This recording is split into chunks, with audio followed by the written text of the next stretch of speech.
Magsagot muna tayo ng comment.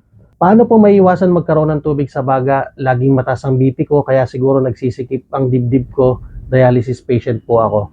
Maraming dialysis patient ang nagtatanong kung paano raw maiiwasan ang pagkakaroon ng tubig sa baga, lalo na kung mataas ang kanilang blood pressure at nakakaranas ng paninikip ng dibdib. Una sa lahat, ang tubig sa baga ay kadalasang nangyayari kapag mas maraming fluid ang naiipon sa katawan kaysa sa nailalabas. Dahil nga sa mahina na ang kidney, hindi na ito kayang alisin ang sobrang fluid kaya naiipon ito sa iba't ibang bahagi ng katawan kasama ang baga. Kapag may sobrang tubig sa baga, maaaring makaranas ng hirap sa paghinga, madaling hingalin, paninikip ng dibdib, pag-ubo lalo na kapag nakahiga at minsan ay paghingal lalo na sa gabi. Paano nga ba ito maiiwasan? Una, sundin ang itinakdang fluid restriction ng inyong doktor. Hindi dahil nauuhaw tayo ay iinom lang tayo ng iinom. Sa mga dialysis patients, ang bawat baso ng tubig ay dapat bantayan.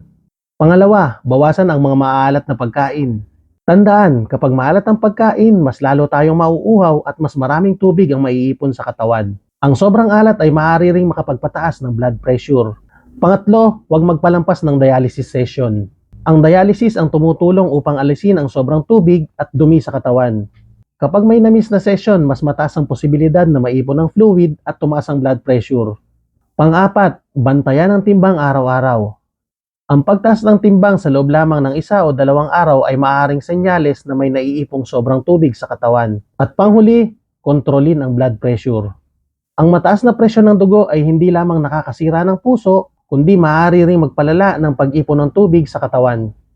Kung nakakaranas na kayo ng matinding hirap sa paghinga, paninikip ng dibdib, o hindi na makahiga ng maayos dahil hinihingal, huwag na kayong maghintay. Magpatingin na kayo agad sa doktor o pumunta sa pinakamalapit na ospital dahil maaari itong maging emergency. Tandaan, sa dialysis patient hindi lang creatinine ang binabantayan. Ang sobrang tubig sa katawan ay isa rin sa mga pinakamalaking kalaban nila.